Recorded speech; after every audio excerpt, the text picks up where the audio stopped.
எல்லாருக்கும் வணக்கம். எல்லாரும் என்னோட சேனலுக்கு வரவேற்கிறேன்.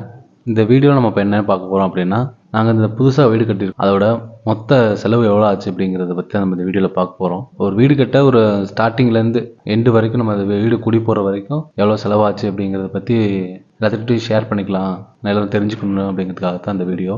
ஃபஸ்ட்டு வந்து ஒரு வீடு கட்டணும் அப்படின்னா நமக்கு வந்து இடம் முக்கியம் இல்லையா? அதனால் ஃபஸ்ட்டு லேண்டு வாங்குறது தான் நம்ம பிளான் பண்ணோம். ஒரு 2.5 இயர்ஸ் முன்னாடியே இந்த லேண்டு வாங்கி வச்சாச்சு.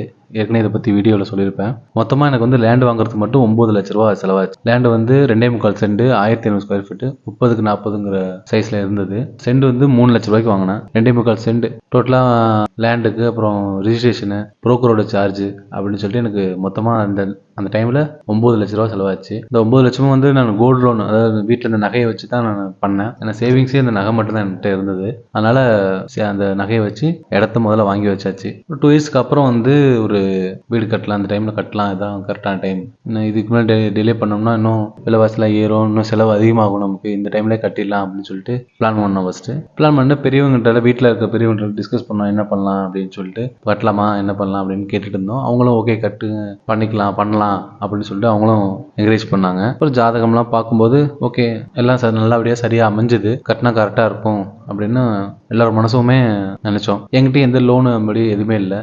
ஸோ நான் வந்து சேலரி பர்சன், அதனால் எலிஜிபிள் எவ்வளோ இருக்குது அப்படின்னு சொல்லிட்டு நான் ஒரு பேங்க்லேயும் விசாரித்து பார்க்கும்போது 25 லேக்ஸ் வரைக்கும் எனக்கு வந்து எலிஜிபிள் இருந்தது. அப்புறம் வந்து ஓகே எலிஜிபிள் இருக்குது, நம்மளால் பண்ண முடியும் அப்படிங்கிற ஒரு கான்ஃபிடன்ட் இருந்தது. அப்புறம் ரெண்ட்டு வீட்டில் தான் இருந்தோம். ஸோ அங்கேருந்து சில ப்ரெஷர்கள்னால நம்ம வந்து ஓன் ஹவுஸ் போயே ஆகணும், இதான் கரெக்ட் டைம், இனிமேலே அந்த ப்ரெஷர்லாம் தாங்கக்கூடாது, குழந்தைங்களும் பெருசாகிட்டு இருக்கனால நம்ம ஓன் ஹவுஸ் போகிறது தான் கரெக்டாக இருக்கும் அப்படின்னு சொல்லிட்டு பிளான் பண்ணி வச்சாச்சு. ஸோ வீடு அடுத்த கட்டத்துக்கு போகணுன்னா முதல்ல வந்து நம்ம ஒரு நல்ல இன்ஜினியர் பிடிக்கணும், பார்க்கணும் அப்படிங்கிறது தான் பிளானு. ஏன்னா வந்து நம்ம ஒவ்வொன்றும் அலைஞ்சு எல்லாத்தையும் நம்ம பண்ணிகிட்டு இருக்க முடியாது, 2 பேர் வேலைக்கு போகிறதுனால. ஸோ அதனால் ஃபஸ்ட்டு ஒரு இன்ஜினியர் மூலமாக நம்ம எல்லாத்தையும் பண்ணிடலாம் அப்படி தான் முதல்ல பிளான் பண்ணோம். அதுவும் தெரிஞ்ச ஃப்ரெண்ட்ஸ் மூலமாக தெரிஞ்சு ரொம்ப க்ளோஸாக தெரிஞ்சவங்களை வச்சு தான் இன்ஜினியர் பிளான் பண்ணோம். எங்களோட பிளான் அப்படின்னா ஒரு 2 BHK வேணும், ஒரு 900லேருந்து ஒரு 1000 ஸ்கொயர் ஃபீட்டில் ஒரு 25 லேக்ஸ் பட்ஜெட்டில் பண்ணிடலாம் அப்படி தான் நான் ஸ்டார்டிங்கில் பிளான் பண்ணி வச்சுருந்தேன். ரொம்ப பெரிய வீடாகவும் இல்லாமல் ரொம்ப அதுக்குன்னு பட்ஜெட் சுருக்கணுங்க சின்ன வீடும் இல்லாமல் இந்த பட்ஜெட்டில் பண்ணிக்கலாம், இந்த பிளானில் பண்ணிக்கலாம் அப்படின்னு சொல்லி தான் நான் பிளான் பண்ணேன். நான் இன்ஜினியர் பார்த்து அவர்கிட்ட என்னோட பிளானை சொன்னேன். ஸோ அவர் வந்து என்னென்ன பண்ண முடியும், ஏன்னா இதெல்லாம் போட்டு பார்த்து ஒரு 1050 ஸ்கொயர் ஃபீட்டில் ஒரு பிளான் சொன்னார். 900 ஸ்கொயர் ஃபீட்லையும் 1000 ஸ்கொயர் ஃபீட்லையும் சொன்னார். இந்த 1050 ஸ்கொயர் ஃபீட்டில் ஒரு பிளான் சொல்லி 28 லட்சம் பட்ஜெட் சொன்னார். இந்த 28 லட்சத்தில் வந்து பிளான் அப்ரூவல், பஞ்சாயத்து அப்ரூவல், போர் போடுறது, அப்புறம் தண்ணி டேங்க்லாம் கட்டுறது, காம்பவுண்டு, A to Z எல்லாமே பண்ணி கொடுத்துருவாரு இந்த 28 லேக்ஸ். ஏன்னா அதுதான் அவரோட பிளான். அது 900 ஸ்கொயர் ஃபீட்லையும் 1000 ஸ்கொயர் ஃபீட்லையும் பண்ணுறதையும் சொன்னார். பட் ஆனால் அந்த 1050 ஸ்கொயர் ஃபீட் வந்து பார்க்க ரொம்ப அழகாகவும் நீட்டாகவும் இருந்ததுனால சரி ஓகே நமக்கு இது கொஞ்சம் பெட்டராக இருக்குது, ஒரு டைம் தான் கட்ட போகிறோம், நம்ம கொஞ்சம் பெட்டராக கட்டிடலாம், பின்னாடி எதையும் உட்காந்து யோசிக்க முடியாது அப்படிங்கிறதுனால 28 லேக்ஸ் அந்த 1050 ஸ்கொயர் ஃபீட்டுக்கு ஓகே பண்ணி கட்ட ஆரம்பிச்சிட்டோம். நான் லோன் வந்து இப்போ ஆல்ரெடி வந்து அது லேண்டு வாங்கின அமௌண்ட்டை வந்து கோல்டு லோன் மூலமாக கட்டிட்டு தான் இருந்தேன் நான், அதுவே இன்னும் ஃபினிஷ் ஆகலை. ஸோ இது வந்து வீட்டுக்கு வந்து 25 லேக்ஸ் வந்து லோன் போட்டு அப்படியே கட்டிடலாம் அப்படின்னு தான் பிளான் பண்ணேன். எக்ஸ்ட்ரா நம்ம கையிலேருந்து இது காசு போட வேணாம் அப்படின்னு யோசனை பண்ணிட்டு இருந்தேன். ஆனால் அவர் வந்து இன்ஜினியர் வந்து 28 லேக்ஸ் சொன்னதுனால சரி அந்த பட்ஜெட்டு பிடிச்சனா என்ன பண்ணுறதுன்னு இல்லாமல் சரி ஏற்கனவே அதில் கட்டிட்டு இருந்த கொஞ்சம் அமௌண்ட்டை எடுத்து அவருக்கு 3 லட்ச ரூபா அட்வான்ஸாக கொடுத்துட்டு மீதி 25 லேக்ஸ் வந்து லோனாக போட்டுக்கலாம் அப்படின்னு சொல்லி லோனும் கட்டணும், இப்போ இந்த கோல்டு லோனும் கட்டணும், ரெண்டுமே கட்டுற மாதிரி கொஞ்சம் ரொம்ப டைட்டான மாதிரி இருந்துச்சு. சரி பரவாயில்ல இருக்கட்டும் அப்படின்னு அதுக்கே ஃபைனல் பண்ணி எல்லா ப்ராசஸ் ஸ்டார்ட் பண்ண ஆரம்பிச்சிட்டோம். ஸோ கோல்டு லோன் மூலமாக மறுபடியும் ஒரு 3 லேக்ஸ் ரெடி பண்ணி அவர்கிட்ட அட்வான்ஸாக கொடுத்து அவரை வீடு கட்ட ஆரம்பிச்சாச்சு. அப்புறம் லோன் ப்ராசஸ் வந்து எனக்கு வந்து நானும் பர்சனலாக வந்து பேங்க்கில் ட்ரை பண்ணி பார்த்தேன், எதுவுமே செட் ஆகலை. சரி ஓகேன்ட்டு அவரே எனக்கு வந்து இன்ஜினியரிங் வந்து பேங்க் லோனுக்கு ப்ராசஸ் பண்ணி தரேன்னு சொல்லிட்டு அவரே பண்ணி கொடுத்தாரு. LICயில் தான் பண்ணோம். அவங்க வந்து 8.1% போட்டு 25 லேக்ஸ் பண்ணாங்க. மந்த்லி வந்து 20 வருஷம் கட்டணும். மந்த்லி வந்து 19,411 ரூபா EMI கட்டணும். அந்த மாதிரி ஒரு பிளான் போட்டு அவங்க பண்ணி கொடுத்தாங்க. சரி ஓகே பண்ணிக்கலாம் அப்படின்னு சொல்லிட்டு மற்ற வேலையில் ஆரம்பிச்சாச்சு. இந்த லோன் ப்ராசஸ் பண்ணிட்டு இருக்கும்போது அவர் வீடு கட்ட ஆரம்பிச்சிட்டாரு. அதுக்கப்புறம் நமக்கு வீடு கட்ட என்னென்ன செலவு ஆகும்போது தான் மாதமே ஒவ்வொரு செலவுகள் வந்துட்டு தான் இருந்துச்சு. ஃபர்ஸ்ட் வந்து ஒரு பூமி பூஜை போட்டோம்.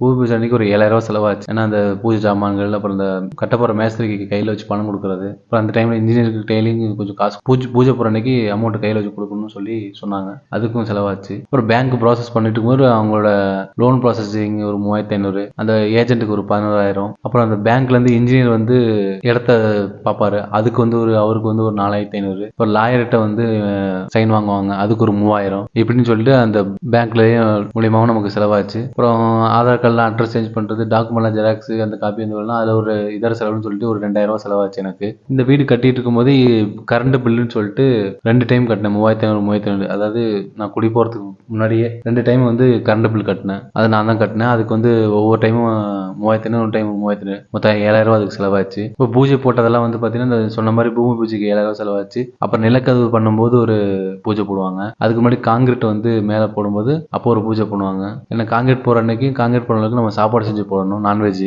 அந்த ஒரு செலவு இருக்கு நமக்கு. இப்போ அதுவும் நான் தான் பண்ணேன். அதுக்கு ஒரு 5,000 ரூபா செலவாச்சு. அதுக்கப்புறம் நிலக்கதவு வைக்கும்போது அதுக்கு ஒரு பூஜை சாமான்கள் அதெல்லாம் சாகும்ல, அதுக்கு ஒரு 2,500 ரூபா செலவாச்சு. இதெல்லாம் வீடு கட்டிட்டு இருக்கும்போது ஆன செலவுகள். அப்புறம் லோனுக்கு வந்து நம்ம ப்ராசஸ் பண்ணோம்னா ஃபைனலாக வந்து எம்ஓடி ரிஜிஸ்டர் பண்ணணும். எம்ஓடி பண்ணணும்னு சொல்லுவாங்க. நம்ம ரிஜிஸ்டர் ஆஃபீஸில் வந்து அவங்க பேங்க்குக்கோ நம்மளும் வந்து அக்ரிமெண்ட் மாதிரி போட்டு நம்ம சைன் பண்ணி கொடுக்கணும். அதுக்கு வந்து மட்டுமே வந்து எனக்கு 26,000 ரூபா செலவாச்சு. இந்த டாக்குமெண்ட் பத்திரத்துக்கான டாக்குமெண்ட் சார்ஜ், அப்புறம் உள்ள ரிஜிஸ்ட்ரேஷன் ஆஃபீஸில் நடக்கிற செலவுகள் அப்படின்னு சொல்லிட்டு ஒரு 26,000 ரூபா எனக்கு மொத்தமாக அதில் செலவாச்சு. இப்போ இந்த லேண்ட் வாங்கினது, அப்புறம் அந்த இன்ஜினியர் கொடுத்த 28 லட்சம், இதெல்லாம் போக எனக்கு வந்து எக்ஸ்ட்ரா அந்த பூஜைகள், அது பேங்க் வேலை, அதுக்கெல்லாம் வந்து 72,000 ரூபா செலவாச்சு எனக்கு. அதுக்கப்புறமா ஃபைனலாக நம்ம ஃபங்க்ஷன் வைக்கணும், வீட்டுக்கு குடி போகிறதுக்கு ஃபங்க்ஷன் வைக்கணும், அதுக்கு ஒரு செலவாகும். அது வந்து நான் ரொம்ப ரொம்ப சிம்பிளாக தான் பண்ணிட்டேன். ஏன்னா இதெல்லாம் செலவானதுனால ரொம்ப ரொம்ப சிம்பிளாகவே என்னென்ன அவசியமான விஷயங்கள் என்னென்ன தேவையோ அதுக்கு மட்டும் செலவு பண்ணி ஒரு 60,000க்குள்ள அந்த ஃபங்க்ஷனே பண்ணி முடிச்சாச்சு. அதோட டீட்டெயில்ஸும் பல வீடியோவில் இருக்கும், பாருங்க. ஸோ இப்போ இந்த வீடு குடி போகிற லேண்டு வாங்கினதுலேருந்து வீடு குடி வந்ததுக்கு அப்புறம் வரைக்கும் நமக்கு எவ்வளோ செலவாச்சு அப்படின்னா, லேண்டு வாங்கினது 9 லட்சம், இதுக்கு வீட்டு கட்ட இன்ஜினியர்கிட்ட கொடுத்தது 28 லட்சம், இப்போ நம்ம எக்ஸ்ட்ரா செலவானது ஒரு 72,000, அப்புறம் ஃபங்க்ஷன் ஒரு 60,000, இதுலேயே 1,4 லட்சம் ஆயிடுச்சு. ஸோ இதுதான் ஆன செலவு. மொத்தமாக பார்த்தீங்கன்னா 39 லட்சம் செலவாயிருக்கு. இந்த வீடு இடம் வாங்கினதுலேருந்து கட்டி குடி போன வரைக்கும் ஒரு 39 லட்சம் செலவாயிருக்கு. ஹோம் லோன் வந்து 25 லட்சம் போட்டிருக்கோம். மீதி எல்லாமே வந்து ஆன செலவு எல்லாமே வந்து பார்த்தீங்கன்னா லேண்டு வாங்கினது வந்து கோல்டு லோன் மூலமாக தான் லேண்டு வாங்கினது. அதுக்கப்புறம் இந்த இதர செலவு ஆனது எல்லாமே ஃபங்க்ஷனுக்கான செலவு, அப்புறம் அந்த பூஜைகள் அந்த எல்லாம் செலவு ஆனது எல்லாமே அந்தந்த மாதம் வந்து மந்த்லி சேலரி இருந்ததுக்கப்புறம் அதை வச்சு அப்படியே கொஞ்சம் கொஞ்சமாக பண்ணி மேனேஜ் பண்ணிட்டோம். ஏன்னா வந்து அதுக்காக எந்த லோனும் வாங்க வேணாம். இந்த எக்ஸ்ட்ரா ஆனதுக்குலாம் இதுக்காக மறுபடியும் இந்த கடன் வாங்கினோம்னா நம்ம வந்து கோல்டு லோனும் கட்ட முடியாது, அப்புறம் இந்த ஹோம் லோனையும் கட்ட முடியாது. ஆனால் அந்த அப்பப்போ ஆன செலவை வந்து அந்தந்த மாதம் சேலரியை வச்சு கொஞ்சம் கொஞ்சமாக அதை சரி பண்ணிட்டோம். அது வரைக்குமே அந்த வீடு கட்ட ஆரம்பிச்சிருந்து குடி போகிற வரைக்குமே இந்த கோல்டு லோனும் கட்ட முடியல, ஏன்னா இந்த செலவுகள் ஆனதுனால.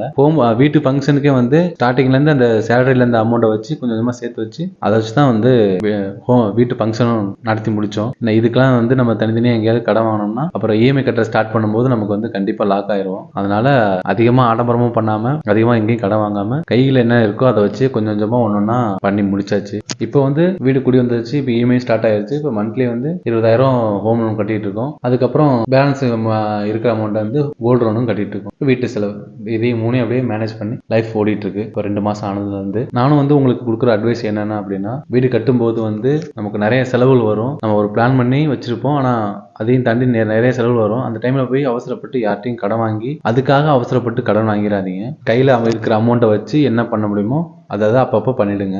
ஏன்னா அதுக்கு ஒரு கடன் வாங்கினோம்னா அது ஒரு வட்டி நம்ம கட்டணும். ஸோ வந்து நம்ம குடி போயிட்டு உட்காரும்போது நமக்கு நிறைய கடன் இருக்க மாதிரி இருக்கும். அதுவே பெரிய ப்ரெஷர் ஆயிரும். ப்ரெஷர் ஆனால் நமக்கு என்ன மனநிலைமை இருக்கணும்னு எல்லாருக்குமே தெரியும். அதனால எந்த ஒரு சூழ்நிலையும் அவசரப்பட்டு அதிகமாக கடன் வாங்கிடாதீங்க. கையில் இருக்கிற அமௌண்ட்டை வச்சு ஒன்னொன்னா பண்ணி சமாளிக்க முடியும் நம்மளால. அந்த மாதிரியே பண்ணால் எந்த பிரச்சனையும் நமக்கு இருக்காது. ஓகே, இந்த வீடியோ உங்களுக்கு யூஸ்ஃபுல்லாக இருந்தால் லைக் பண்ணுங்கள். உங்களோட எக்ஸ்பீரியன்ஸ் என்னென்னங்கிறதையும் எனக்கு கமெண்ட்டில் சொல்லுங்கள். தேங்க்யூ.